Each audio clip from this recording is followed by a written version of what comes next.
오늘 저녁 말씀 가운데 하나님의 은혜가 함께하기를 소망합니다. 혹시 오시다가 파워볼 사셨어요? 무슨 말인지 모르시는 분들이 많은 것 같아요. 파워볼 복권이 $500 billion, 5억 달러가 됐대요. 그래서 아주 복권 가게마다 복권 살라고 난리가 난 모양입니다. 알라바마는 복권을 안 파니까 조지아 경계를 넘어와가지고 한 30분씩 1시간씩 줄을 서서 복권을 사고 있더라고요. $500 billion. 혹시 사신 분 당첨되시면 이번에 건축하시는데 특별한 건을 아니면 우리가 다 오늘 저녁에 뜨겁게 기도를 하고 가다가 하나씩 사야든지 그러나 복권이 아니라 우리의 기도로 우리의 새 성전이 세워질 줄로 믿습니다. 또 말씀으로 세워져야 돼요. 오늘 저녁에 에베소서 말씀을 통해서 우리 교회가 굳건히 세워지고 우리의 믿음이 굳게 세워지기를 축원합니다. 자, 에베소서를 바울 서신의 왕관이다 그렇게 얘기하는 사람들이 있어요. 바울 서신 가운데 가장 또 왕관처럼 빛나는 편지가 이 에베소서다 그렇게 얘기를 해요. 특별히 에베소서 가운데서도 오늘 우리가 읽은 2장 11절부터 22절까지가 그 왕관의 보석이다 이렇게 얘기합니다. 여러분 성경책 보시면 우리가 18절까지 읽었습니다만 단락이 어디까지 되어 있어요? 22절까지 이렇게 한 단락이 되어 있죠.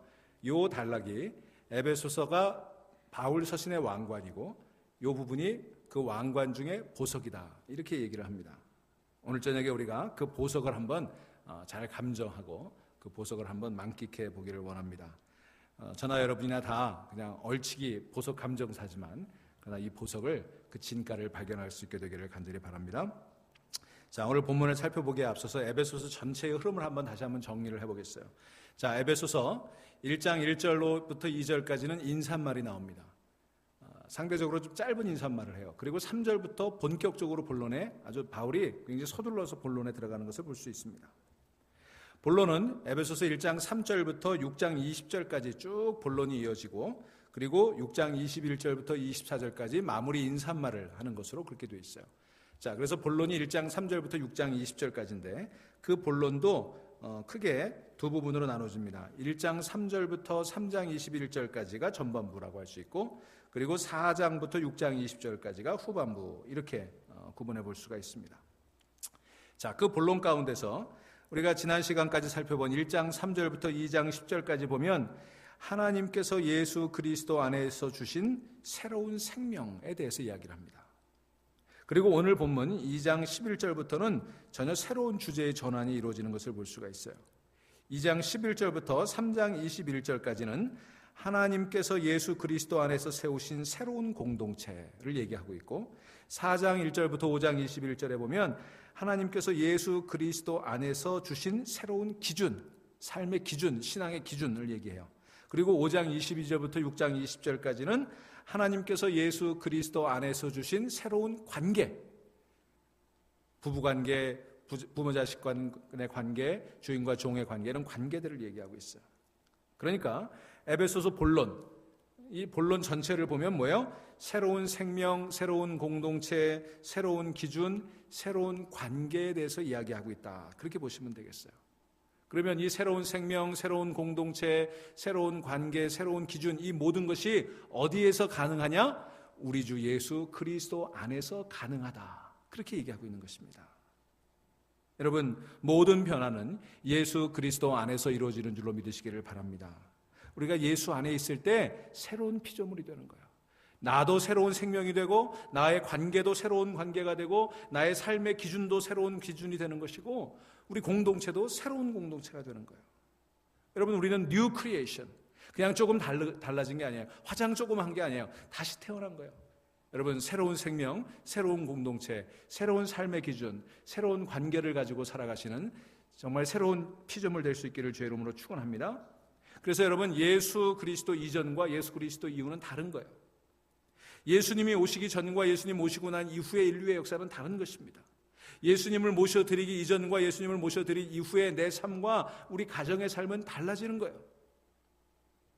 그래서 예수 그리스도의 사건은 새 창조의 사건이에요. 뭐 조금 더 나아지고 조금 더 새로워지고 이게 아니라 완전히 새로운 창조예요. 여러분, 예수님께서 이 땅에 처음 오셨을 때 새 창조가 시작이 되었고 그리고 예수님께서 다시 이 땅에 오실 그때 재림의 때 새로운 창조가 완성될 것을 믿으시기를 바랍니다. 그래서 우리는 시작된 새 창조와 완성된 새 창조 그 중간에 있어요. 우리는 지금 새 창조의 과정 속에 있습니다. 자, 오늘 본문은 그런 이야기들을 하는 그 본론의 전반부의 두 번째 단락에 해당이 되는 거예요. 지난주까지 살펴본 것이 새로운 생명, 예수 그리스도 안에서 하나님께서 주신 새로운 생명을 얘기하고 있다면, 오늘은 하나님께서 예수 그리스도 안에서 우리에게 주신 새로운 공동체에 대한 얘기를 하고 있어요. 그게 뭘까요? 하나님께서 예수 그리스도 안에서 우리에게 주신 새로운 공동체가 뭐예요? 교회예요, 교회. 자, 그 가운데 오늘은 우리가 18절까지만 보도록 하겠습니다. 자, 오늘 본문도요, 세 단락으로 구분될 수가 있어요. 11절부터 12절까지는 그리스도 밖에 있는 이방인들의 모습에 대해서 얘기하고 있고, 그리고 19절부터 22절은 그리스도 안에 있는 이방인들의 모습을 얘기해요. 자, 그리스도 밖에 예수를 알기 이전에 있었던 이방인들, 그리고 예수님을 모신 이후의 이방인들, 그 모습이 다를까요? 다르지 않을까요? 다르죠. 제가 좀 전에 얘기했지 않습니까? 예수 이전과 예수 이후는 전혀 다르다. 달라졌어요. 그래서 11절부터 12절까지는 예수 그리스도를 알지 못하던 이방인들의 모습을 얘기하고, 19절부터 22절은 예수 그리스도를 모셔드린 이방인들의 모습을 얘기하고 있고요. 그 중간은 그런 변화가 어떻게 가능했느냐? 어떻게 가능했을까요? 우리 주 예수 그리스도를 통해서 가능했다. 이 얘기를 하고 있는 것입니다. 자, 오늘 본문 전체를 윤곽을 잡으셨죠? 11절부터 12절까지 제가 반복합니다. 잘 들으세요. 11절부터 12절까지는 예수 그리스도 밖에 있었던 이방인들, 19절부터 22절은 예수 그리스도를 만난 이후의 이방인들, 그리고 그 중간은 그런 변화가 예수 그리스도를 통해서 가능했다라고 하는 것을 설명한다. 이렇게 전체 머릿속에 그 윤곽을 그리시고 말씀을 드리면 좋겠습니다. 여러분, 그리스도 밖에 있는 상태에서 그리스도 안에 있는 상태로 바꿀 수 있는 유일한 근거가 뭐예요? 예수 그리스도의 십자가 사건이에요. 그래서 13절부터 18절까지 예수 그리스도의 십자가의 사건을 얘기하고 있는 것입니다. 자, 제가 지난 두 번에 걸쳐서, 지난 수요일, 그전 수요일 두 번에 걸쳐서 2장 1절로부터 1절, 3절까지는 그리스도 밖에 있는 삶의 모습, 그리고 4절부터 10절까지는 그리스도 안에 있는 삶의 모습을 대조하고 있다. 이렇게 말씀을 드렸어요. 그래서 에베소서에서는 계속 이게 대조가 돼요. 그리스도 밖에 있는 모습과 그리스도 안에 있는 모습, 예수를 영접한 삶과 예수를 영접하기 이전의 삶, 이것을 계속 대조하면서 그 중심에 뭐가 있느냐? 예수 그리스도의 십자가의 사건이 있다. 이 얘기를 하고 있는 거예요. 자, 그래서 오늘도 본문을 보시면 11절부터 22절까지 우리가 18절까지 읽었습니다만, 여러분들이 그것을 느끼셨는지 모르겠어요. 굉장히 중요한 단어가 두 가지 나옵니다. 이 11절부터 22절까지 제가 뭘 대조한다고 그랬어요? 예수 밖에 있는 삶의 모습과 예수 안에 새로운 삶의 모습을 대조하고 있다고 그랬죠? 그것을 설명하는 대표적인 단어가 두 개 있어요. 그게 뭘까요? 그때와 이제입니다. 그때와 이제. 여러분 11절 보세요. 너희는 그때에 그랬죠? 육체로는 이방인이요. 12절에 그때의 너희는 그리스도 밖에 있었고, 이렇게 11절과 12절은 그때를 얘기해요. 그때는 언제예요? 예수 그리스도 밖에 있을 때. 그러니까 예수님 만나기 이전에를 얘기하고 있어요. 그리고 19절 보세요. 그러므로 이제부터는 너희는 외인도 아니요 나그네도 아니요, 이렇게 얘기하죠. 그래서 11절부터 22절까지는 이제와 그때, 그때와 지금이 계속 대조가 돼 있어요. 여러분 이제 저를 보세요. 예수 그리스도를 믿는다는 게 뭘 의미하는 거예요? 그래서 교회 다니는 거, 수요일이면 교회 나오는 거, 주일이면 교회 나오는 거, 토요일이나 주일 오후에 목장 예배 가는 거, 여러분 이게 그리스도인이 되었다는 의미가 아니에요. 그리스도인이 되었다는 것은 한마디로 얘기하면 그때의 삶과 이전의 삶이 달라지는 것입니다. 이 달라지는 역사가 없으면 그리스도인이 아니에요. 내가 예수 믿고 교회 나왔는데도 여전히 그때의 삶을 살고 있고, 그때의 인생의 기준을 가지고 살고 있고, 그때의 목적을 가지고 살고 있다면 그리스도인 아니에요. 목사가 되고 집사가 되고 장로가 됐어도 여전히 그때의 삶에 머물러 있다면 그리스도인 아닙니다. 여러분, 내가 교족부에 이름이 등록됐다고 해서 교인 되는 거 아니에요. 이제의 삶과 그때의 삶의 변화가 있어야 돼요. 달라져야 되는 거예요. 여러분, 우리가 더디지만, 우리가 육신을 입고 있기 때문에 넘어지기도 하고 뒤로 미끄러지기도 하고 예전으로 다시 돌아가기도 하지만, 그러면서도 지난 수요일에 말씀드린 것처럼 1mm씩 앞으로 나가는 거예요. 변화된 삶으로 나가는 거예요. 그때나 이제나 똑같아서는 그리스도인일 수가 없다고 하는 것입니다. 여러분, 셜리 크로라고 하는 분이 체인지미, 나를 바꾸소서라고 하는 시를 썼어요. 여러분, 저와 여러분들이 평생에 써나가야 될 시가 있다면 바로 나를 바꾸소서, 이 시인 줄로 믿으시기를 바랍니다. 이 시 한 편 쓰는 거예요. 예수님 만나고 바뀌어진 인생에 대한 시를 써가는 게 우리 인생이에요. 여러분, 정말 오늘 저녁에 우리가 무엇을 기도해야 되는지 잘 생각하시기를 바랍니다. 여러분, 다른 거 기도하지 마세요. 나를 바꾸소서, 나를 바꾸소서. 그 셜리 크로가 지은 체인지미라고 하는 시의 첫 대목이 이렇게 되어 있습니다. 사랑하는 주님, 내 삶에 예정된 당신의 뜻이나 시험이나 슬픔을 바꾸지 마소서. 주여, 당신의 뜻을 바꾸지 마시고 나를 바꾸소서. 우리는 뭘 기도합니까? 하나님, 내 환경이 바뀌기를 원합니다. 내 삶의 여러 가지 시험들이 바뀌기를 원합니다. 그렇게 기도하죠? 아니요. 내가 기도해야 될 것은 주님, 당신의 뜻을 바꾸지 마시고 내 삶의 환경도, 내 삶의 역경도 바꾸지 마시고 그것을 맞이하는 나를 바꿔주십시오. 기도할 수 있는 저와 여러분 되시기를 주의 이름으로 축원합니다. 이게 우리의 간절한 기도가 돼야 되고 우리의 고귀한 기도가 돼야 돼요. 나를 바꾸소서. 자, 오늘 보면 11절에 뭐라고 얘기합니까? 그러므로 생각하라. 여러분, 우리의 신앙은요, 생각하는 신앙이 돼야 돼요. 생각 없이 그저 이리 휩쓸리고 저리 휩쓸리는 그런 신앙인이 되서는 안 돼요. 여러분, 우리는 생각하는 신앙인이 되어야 할 줄로 믿습니다. 여러분, 무턱대고 믿지 마세요. 덮어놓고 믿지 마세요. 생각하고 고민하고 때로는 도전하고. 여러분, 고민하고 도전하는 게 불신앙이 아니에요. 그걸 통해서 믿음의 깊이에 더 들어갈 수 있는 거예요. 여러분, 생각하는 신앙인 되시기를 축원합니다. 그런데 여기 생각하라고 하는 의미는 단순히 그냥 생각하고 뭐 고민하고 이런 것보다는 더 깊은 의미가 있어요. 원어로는 기억하라 그렇게 되어 있어요. 영어 성경에도 remember, don't forget 그랬어요. 잊지 말아라, 기억해라. 여러분, 기억하는 사람 되실 수 있기를 주의 이름으로 축원합니다. 하나님께서는요, 이스라엘 백성들을 애굽에서 구해내시고 뭐라고 그랬어요? 너희가 애굽에서 종되었던 것을 기억해라. 하나님께서 너희를 광야에서 어떻게 이끄셨는지, 그 광야에서 어떻게 먹이셨고 어떻게 물을 내셨는지, 어떻게 대적들을 물리쳤는지 그것을 기억해라.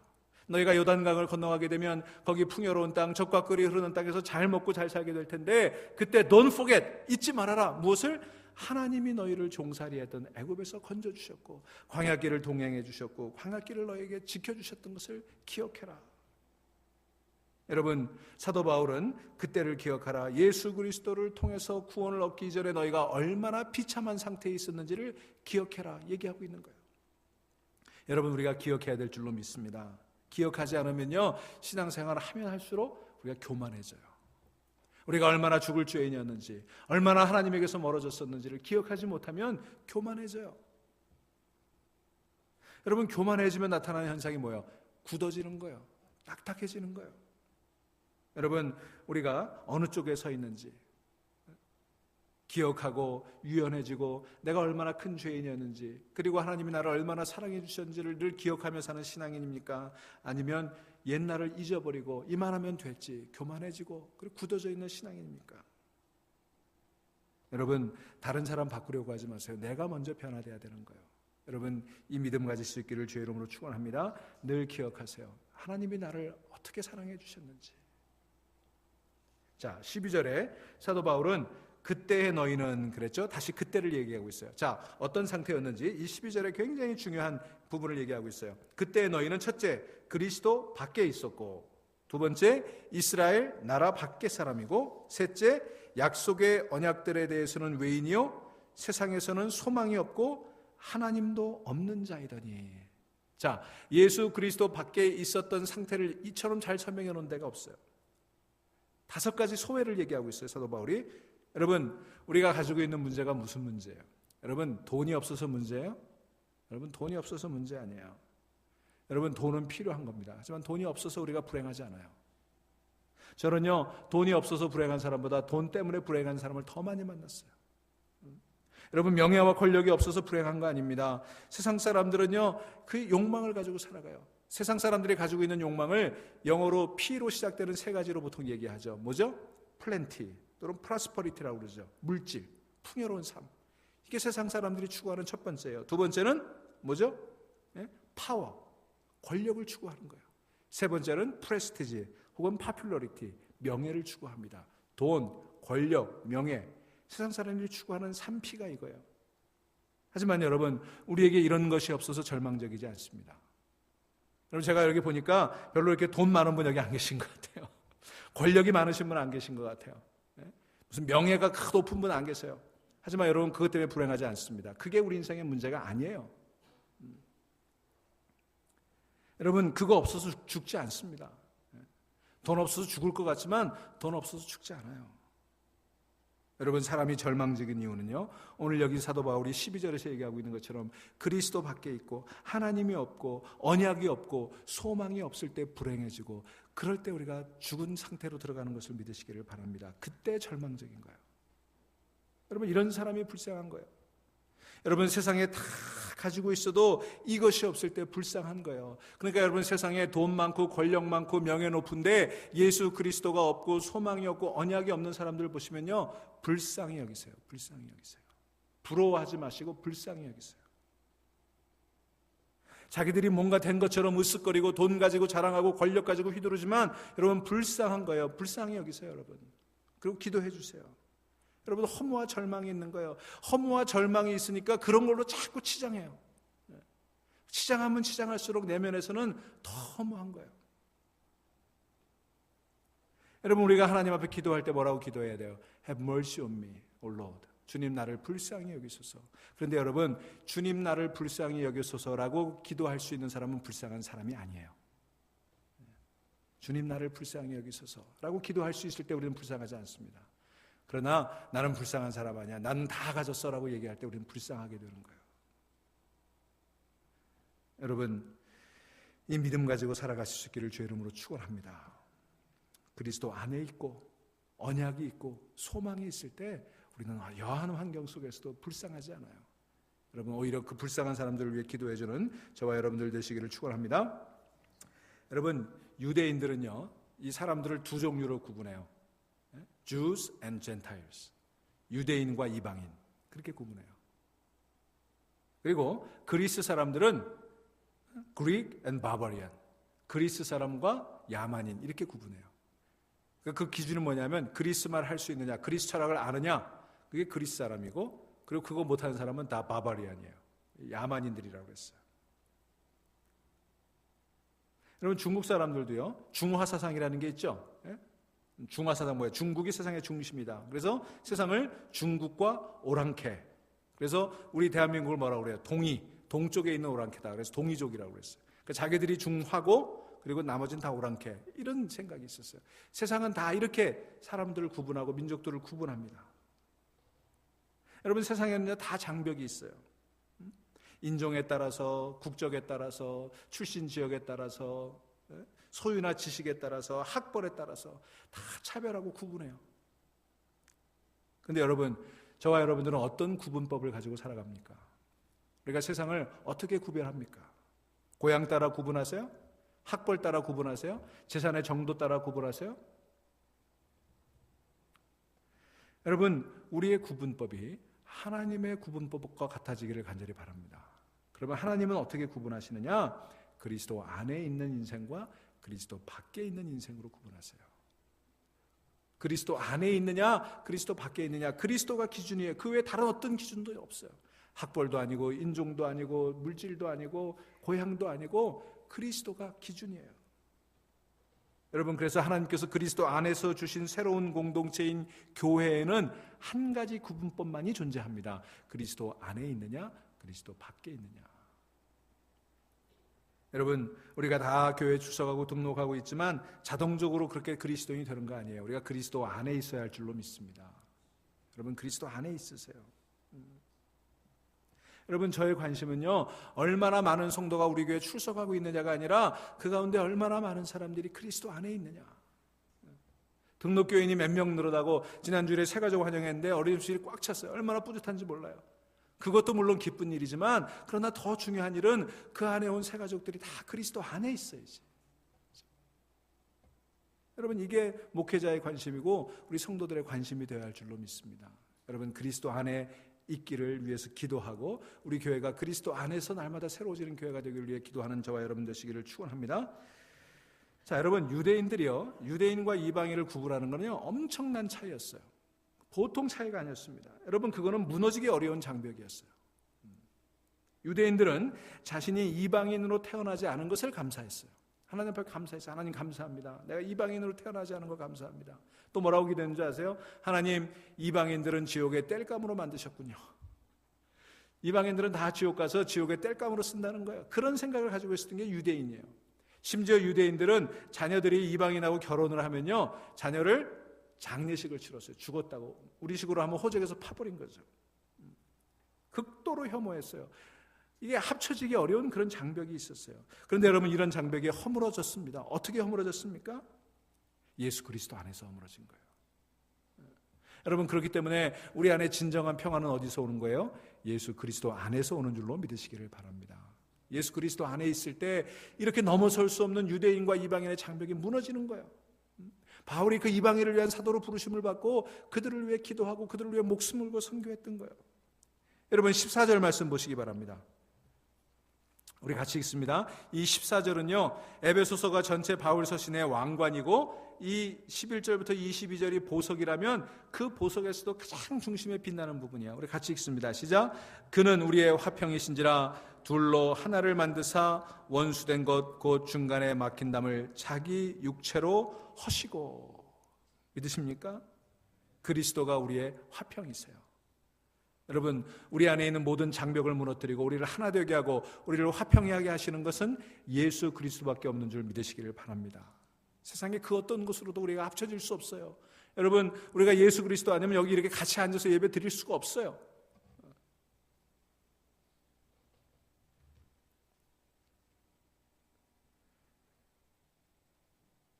여러분, 놀라운 일이 일어난 거예요. 그죠?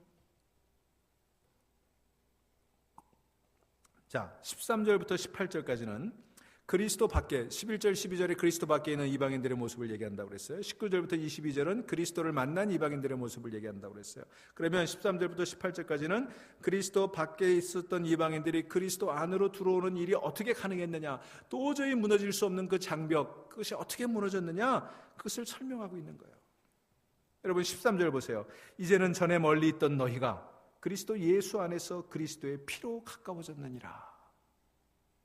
자, 여기서 가까워졌다고 하는 것은 두 가지 의미가 있습니다. 여러분, 우리는요, 예수 그리스도로 말미암아 하나님과 가까워졌어요. 믿으십니까? 그리고 유대인과 이방인이 가까워졌어요. 여러분, 이렇게 내가 남들과도 가까워지고 하나님과도 가까워졌어요. 여러분, 하나님과 화해하게 될 때 우리에게 서로가 화해하게 되는 줄로 믿으시기를 바랍니다. 하나님과 화해했다고 하면서 이웃들과 불화할 수 없어요. 그리고 이웃들과 불화하면서 하나님과 화해했다고 말할 수 없어요. 이 두 가지가 동시에 이루어지는 거예요. 여러분, 우리는 하나님께로 가까이 가면 가까이 갈수록 우리 서로를 향해 가까이 가게 되는 것을 믿으시기를 바랍니다. 마치 삼각형과 같아요. 삼각형의 밑변의 두 꼭지점이 어디를 향해 갈 때 가까워져요? 그 위에 있는 꼭지점을 향해, 하나님을 향해 갈 때 가까워지는 거예요. 여러분, 이 놀라운 은혜의 원리를 믿으실 수 있기를 간절히 바랍니다. 여러분, 죄의 결과는요, 하나님과의 불화와 타인과의 불화예요. 우리가 죄를 지면요, 하나님과 불화하게 되고, 그리고 이웃들과 불화하게 됩니다. 죄는요, 갈라놓는 거예요. 우리가 죄를 지으면 하나님과 갈라지죠. 여러분, 부부간에도요, 남편이 죄를 지면 부부가 갈라져요. 친구들 간에도 동업하다가 죄를 지면 갈라져요. 죄는 갈라놓는 거예요. 그래서 갈라진 거예요. 죄의 결과는 갈라지는 거예요. 불화를 낳습니다. 그리고 무엇보다도요, 죄는요, 하나님과 나를 불화하게 하고 나와 이웃들을 불화하게 할 뿐만 아니라 나 자신과 나를 불화하게 만들어요. 여러분, 죄를 지으면요, 죄책감이라는 게 생기죠. 나하고 불화하게 되는 거예요. 여러분, 이게 드러나지 않지만 말할 수 없이 나를 괴롭히는 거예요. 그런데 이 세 가지, 하나님과의 불화, 타인과의 불화, 나 자신과의 불화를 다 허무시고 하나로 만드신 분이 누구십니까? 우리 주 예수 그리스도이십니다. 여러분, 이 주님을 영접할 수 있기를 주의 이름으로 축원합니다. 자, 13절에 예수 그리스도 안에서 그랬어요. 이 모든 불화가 어디서 해결됐어요? 예수 그리스도 안에서. 그리고 14절부터 그것을 상세하게 설명해요. 우리 다시 한번 길지만 우리 14절부터 14절을 다시 한번 읽겠습니다. 그는 우리의 화평이신지라 둘로 하나를 만드사 원수된 것 곧 중간에 막힌 담을 자기 육체로 허시고. 법조문으로 된 계명의 율법을 폐하셨으니 이는 이 둘로 자기 안에서 한 새 사람을 지어 화평하게 하시고 또 십자가로 이 둘을 한 몸으로 하나님과 화목하게 하려 하심이라. 원수된 것을 십자가로 소멸하시고 또 오셔서 먼 데 있는 너희에게 평안을 전하시고 가까운 데 있는 자들에게 평안을 정하셨으니 이는 그로 말미암아 우리 둘이 한 성령 안에서 아버지께 나아감을 얻게 하려 하심이라. 아멘. 자, 여기 보시면 15절에 이 둘로, 여기 둘은 누구를 얘기하는 거예요? 유대인과 이방인을 얘기하는 거예요. 여러분, 유대인과 이방인이 어떻게 하나가 되었어요? 여러분 잘 생각해 보세요. 유대인과 이방인은 전혀 화합할 수 없는 두 극단이었는데 유대인은 이방인을 무척 혐오하고 이방인들은 유대인을 혐오했어요. 그런데 어떻게 하나가 되었느냐? 유대인이 이방인처럼 되어서 하나 된 것도 아니고 이방인이 유대인처럼 하나 돼서 하나 된 게 아니에요. 저 사람이 나와 같이 되거나 내가 저 사람 같이 돼서 화평하게 되는 거 아니에요. 여러분, 유대인과 이방인이 하나 된 것은 어느 한쪽이 한쪽으로 동화돼서가 아니라 그 둘이 예수 그리스도 안에서 새롭게 태어났기 때문인 것입니다. 여러분, 새로 태어나지 않으면 하나 될 수 없어요. 어떻게 내가 저 사람과 같이 됩니까? 어떻게 저 사람이 나같이 될 수 있겠어요? 우리 다시 태어나야 되는 거예요. 여러분, 그래서 예수 그리스도 안에서 다시 태어나서 이방인과 유대인이 하나가 된 공동체, 새로운 피조물, 새로운 관계, 새로운 대한 인류가 된 것이 뭐예요? 그게 교회예요. 교회. 믿으십니까? 여러분, 그래서 교회는요, 하찮은 곳이 아니에요. 새로 태어난 새로운 피조물들이 예수 그리스도 안에서 하나를 이루는 새로운 대한 공동체예요. 새로운 인류 공동체예요. 여러분, 초대교회 안에 이 문제가 있었어요. 같이 예수를 믿기 시작했는데 유대인들은 이 이방인들이 예수 믿는 걸 도저히 인정 못하겠는 거예요. 그래서 어떤 조건을 다뤘어요? 니들이 예수 믿고 교회에 들어오려면 뭘 하라고 그랬어요? 할례 받아라. 그 다음에 유대인들이 지키는 모든 정결예법, 음식 규정, 절기 이런 거 다 지켜라. 말하자면 예수 믿으려면 삼겹살 먹지 마. 뭐 이런 거예요. 선짓국 먹지 마. 뭐 이렇게 된 거예요. 그리고 성 바꾸고 창씨 개명하고 그리고 유대인이 된 후에 예수 믿어. 여러분, 이게 됩니까? 안 됩니까? 여러분, 삼겹살 안 먹고 예수 믿으실 수 있어요? 말하자면 그런 거였어요. 여러분, 우리가 유대인이 되어야 구원받는 게 아니에요. 예수 그리스도 안에 거하면 구원받는 줄로 믿으시기를 바랍니다. 그래서 예수 그리스도께서 우리 안에 화평을 이루어 주셨어요. 하나님과 우리 안에. 그리고 인간과 인간 사이에 수평적인 화평을 이루어 주셨어요. 여러분, 화평을 이루기 위해 애쓰고 수고하는 저와 여러분 되시기를 축원합니다. 마태복음 8복에서 예수님 뭐라고 말씀하셨어요? 화평케 하는 자는 복이 있나니 저희가 하나님의 아들이라 일컬음을 받을 것이다. 여러분, 화평케 하는 자, 영어로는요, peace maker예요. peace maker. 여러분, peace lover가 아니에요. 평화를 사랑하는 자가 아니에요. 평화를 위해 일하는 자예요. 평화 애호주의자가 아니에요. 평화의 일꾼들이에요. 여러분, 우리가 단순히 평화를 사랑하기만 해서는 안 되는 것입니다. 평화를 이루기 위해 애쓰고 수고하는 피스메이커들이 되어야 할 줄로 믿습니다. 자, 그래서 예수 그리스도를 통해서 우리가 평화의 일꾼들이 되었어요. 여러분, 우리가 평화의 일꾼들 될 수 있기를 주의 이름으로 축원합니다. 피스메이커가 됐어요. 여러분, 제가 보니까 두 종류의 사람이 있어요. 교회에서도 그렇고 이 직장에서도 그렇고 가정에서도 그렇고 피스메이커가 있고 또 무슨 메이커가 있어요? 트러블 메이커가 있어요.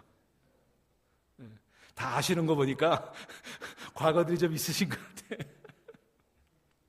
여러분, 우리가 피스메이커로 사실 것입니까? 트러블 메이커로 사실 것입니까? 내가 교회 안에서, 내가 가정에서 나로 인해서 화해가 이루어지고 나로 인해서 화평이 이루어지고 나로 인해서 평화가 이루어지는 피스메이커의 삶을 살아야지. 내가 가면 항상 문제가 생기고 나만 나타나면 어려움이 생겨서 되겠어요?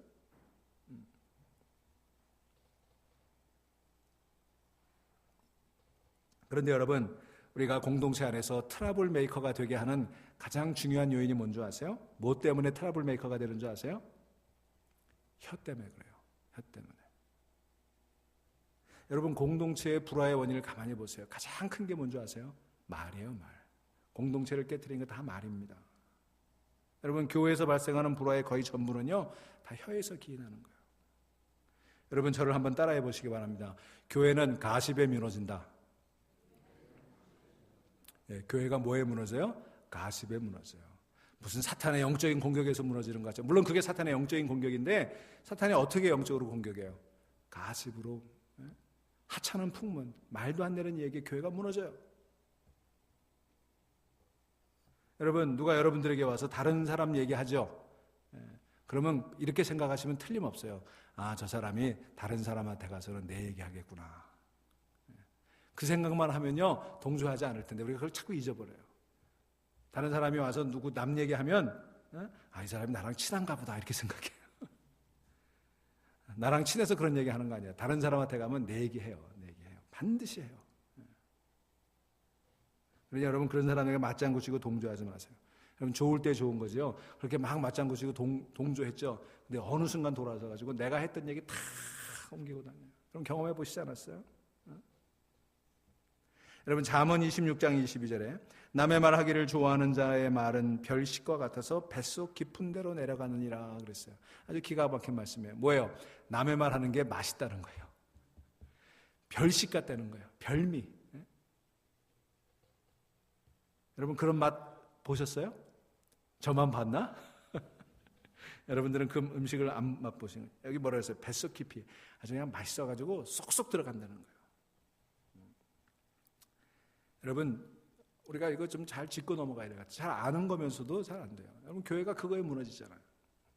여러분 한번 따라해 보세요. 궁세 갈 때 남의 얘기하지 말자. 지루할 때 남 얘기하지 말자. 예, 우린 지루하니까 남 얘기해요. 할 말이 없으니까 남 얘기해요. 여러분 우리가요 자기 삶이 빈약하니까 할 얘기가 없어요. 내 삶에 간증이 없고 내 삶에 나눌 이야기가 없으니까 뭐해요? 남 얘기하는 거예요. 쓸데없는 연예인들 얘기하고 남 얘기하고 소문 얘기하고 자신의 간증이 없고 자신의 체험이 없고 자신의 삶의 내용이 빈약해서 그런 거예요. 근데 문제는 그게 이렇게 맛있다는 거예요. 남 얘기하는 게 그렇게 재밌어요.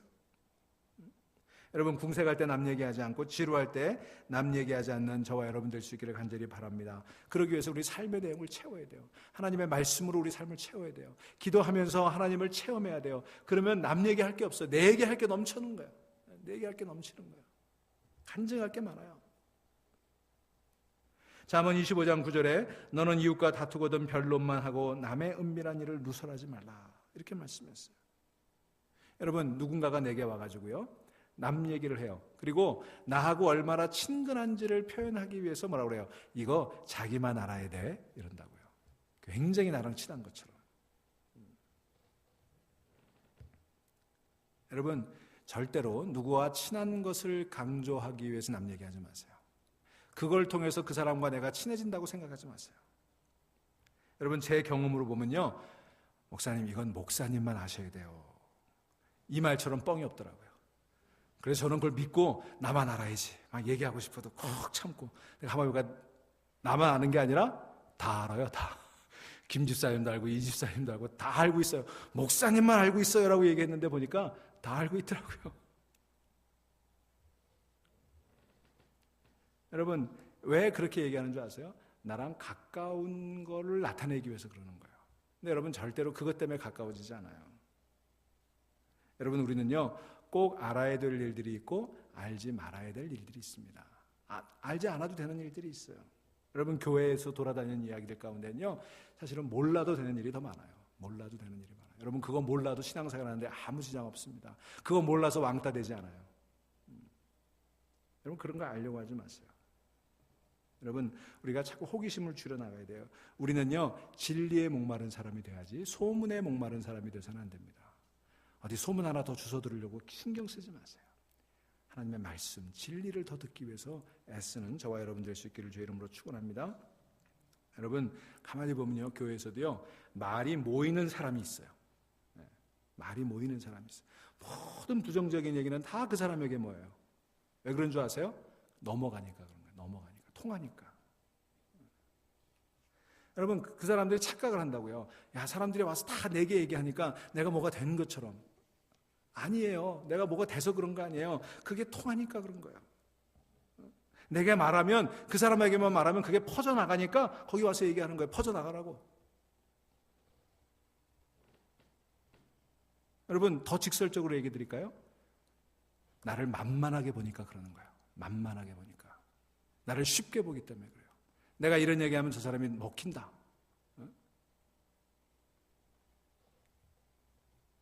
여러분, 우리가 뭘 무너뜨릴 때요, 이렇게 만져보면요, 벽 같은 거 무너뜨릴 때도 그렇고, 만져보면요, 뭘 뽑을 때도 그렇고, 흔들리는 데가 있어요. 그러면 어디를 흔들어요? 거기를 흔들지. 한번 딱 눌러봤는데 안 흔들린다. 그럼 거기 절대 손 안 돼요.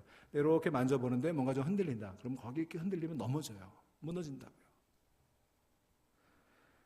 여러분, 자꾸 뭘 알려고 하지 마시고 우리에게 필요한 지식은 하나님을 아는 지식이에요.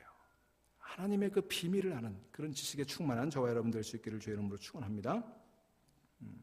자, 그래서 여러분, 우리가 이런 것들을 잘 하기 위해서, 우리 평화의 공동체, 피스메이커가 되기 위해서 뭘 해야 되느냐? 여러분, 우리가 남의 얘기를 들을 때 세 가지 한번 평가해 보세요. Is it true? 사실인가? 그냥 그래? 그러지 말고 그게 사실인가 한번 따져보세요. 두 번째, is it fair? 공정한가? 공정한가? A의 얘기가 다르고 B의 얘기가 다를 수 있잖아요. 공정해야 되잖아요. Is it fair? 세 번째, is it necessary? 필요한 일인가? 그게 사실이라도 공정해도 필요 없는 일들이 있잖아요. 그리고 한 가지 더 하면 is it helpful? 이게 도움이 되는가? 사실이고 공정하고 그래도 이게 도움이 안 될 수가 있잖아요. 그러면 덮어야 돼요. 여러분들은요, 축복에는 통로가 되시고 소문에는 종착역이 되시기를 주의 이름으로 축원합니다. 축복은 나에게 와서 멈추지 말고 나로 통해서 흘러 들어가야 돼요. 그래서 축복은 계속 흘려보내세요. 그 대신에 소문은 어찌어찌 내게 오면 내게서 종착역, 거기서 끝내야 돼요. 내게 들어오지 않는 게 가장 좋지만 어찌어찌 들어왔다. 그러면 나에게서 끝이 나야지. 그러면 화평이 되는 거예요. 그게 피스메이커의 모습인 줄로 믿으시기를 바랍니다. 제가 오늘 좀 이런 부분에 장황하게 얘기를 했습니다만 여러분들이 소문의 종착지가 되게 하세요. 그리고 축복의 통로가 되게 하세요. 그게 성령의 사람이고 그게 은혜의 사람이에요. 그게 피스메이커예요. 여러분, 우리가 무슨 전쟁터에 가서 피스메이커로 일할 수도 없잖아요. 무슨 선교지에 나가서 다양한 일을 못 하잖아요. 그래도 교회 안에서 피스메이커가 되세요. 가정들 안에서, 동서들 사이에서 피스메이커가 되세요. 형제들 사이에서 피스메이커가 되세요. 직장에서 피스메이커가 되세요. 그건 우리가 할 수 있잖아요. 적어도 막힌 담을 허무시고 십자가로 모든 것들을 하나 되게 하셨던 예수 그리스도를 따르는 사람이라면 내 삶의 현장에서 피스메이커로 살아가야 되지 않겠습니까? 피스메이커가 되는 여러분 되시기를 주의 이름으로 축원합니다. 여러분, 우리가 이것을 믿는다면 교회는 평화의 연습장이 되어야 돼요. 평화의 연습장.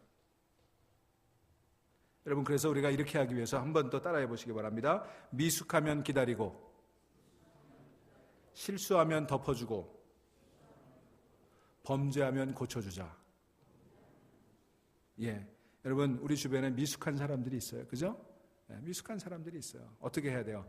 아이고, 저거 왜 저래? 이게 아니라 덮어주세요. 미숙하니까. 그리고 기회는 찬스다 하지 마세요.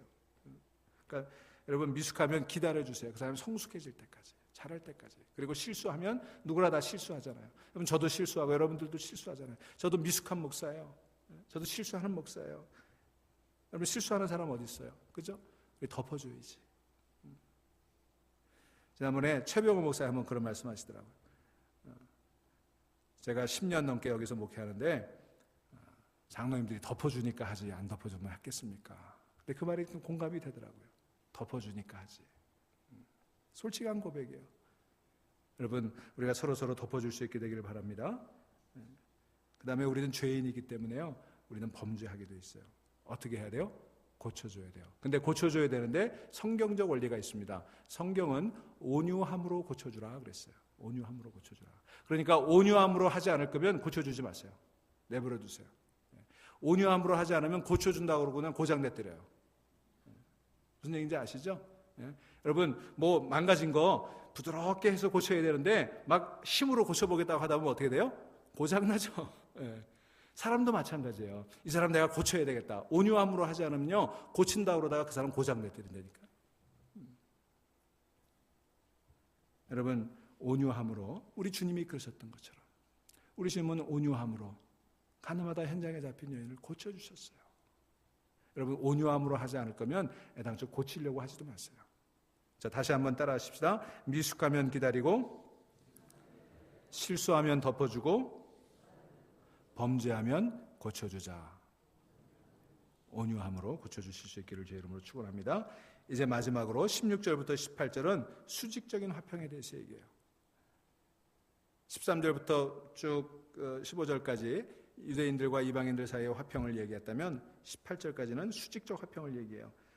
또 십자가로 이 둘을 한 몸으로 하나님과 화목하게 하려 하심이라. 원수된 것을 십자가로 소멸하시고 또 오셔서 먼데 있는 너에게 평안을 전하시고 가까운 데 있는 자들에게 평안을 전하셨으니 이는 그로 말미암아 우리 둘이 한 성령 안에서 아버지께 나아감을 얻게 하려 하심이라. 우리는 궁극적으로 어디에 나가야 돼요? 아버지 하나님 앞에 나가야 되는 거예요. 십자가로 화목하게 됐어요. 하나님과 화목하게 되었어요. 예수 그리스도의 십자가 사건은요, 우리를 하나님과 화목하게 한 사건인 줄로 믿으시기를 바랍니다. 마가복음에 보면 예수님께서 십자가에 달려 죽으실 때 성소에 휘장이 찢겨졌어요. 그 휘장이 찢겨졌다는 것은 하나님과 인간 사이에 막힌 것이 허물어졌다는 것을 의미합니다. 여러분, 복음은요, 예수 믿으면 인간의 욕구가 해결된다고 가르치지 않습니다. 그게 복음이 아니에요. 복음은 예수 믿으면 하나님과 화목하게 된다. 이게 복음이에요. 여러분, 이 복음을 믿으실 수 있기를 바랍니다. 우리는요, 죄 졌기 때문에 낙원에서 쫓겨났어요. 불안 가운데 살아갈 수밖에 없어요. 그런데 우리가 하나님과 화해하게 되는 순간 그 불안이 사라지게 되는 거예요. 하나님은 우리의 피난처시요 힘이시니 환난 중에 만날 큰 도움이시라. 그러므로 땅이 변하든지 산이 흔들려 바닷 가운데 빠지든지 바닷물이 솟아나 뛰놀든지 그것이 넘침으로 산이 흔들릴지라도 우리는 두려워하지 아니하리로다. 여러분, 우리가 사는 세상 두려울 수밖에 없는 세상이에요. 산이 뒤집어지고 바다가 뒤집어지는 그런 삶을 날마다 살아가지 않습니까? 어떻게 안 두려워할 수 있겠어요? 근데 그런 삶을 사는 동안 우리가 두려워하지 않을 수 있는 유일한 이유는 하나님이 우리의 피난처시요 우리의 힘이시기 때문인 것입니다. 여러분, 우리의 인생길 항해길입니다. 언제나 험악합니다. 그러나 두려워하지 마시기 바랍니다. 두려워하지 말고 그 항해길에 예수님이 함께 하시도록 예수님을 초청하세요. 여러분, 인생의 항해사를 바꾸세요.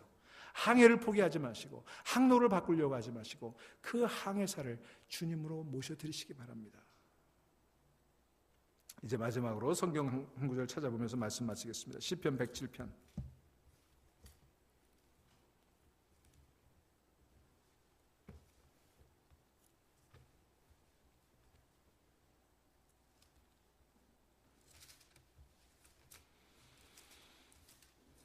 시편 107편 28절부터 30절.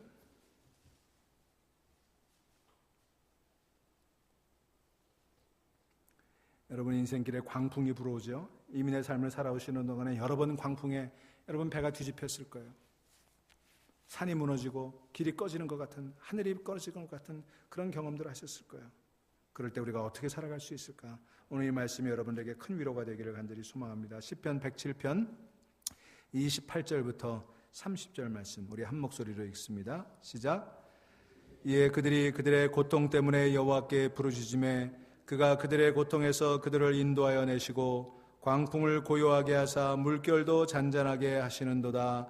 그들이 평온함으로 말미암아 기뻐하는 중에 여호와께서 그들이 바라는 항구로 인도하시는도다. 아멘. 묵상하시겠습니다.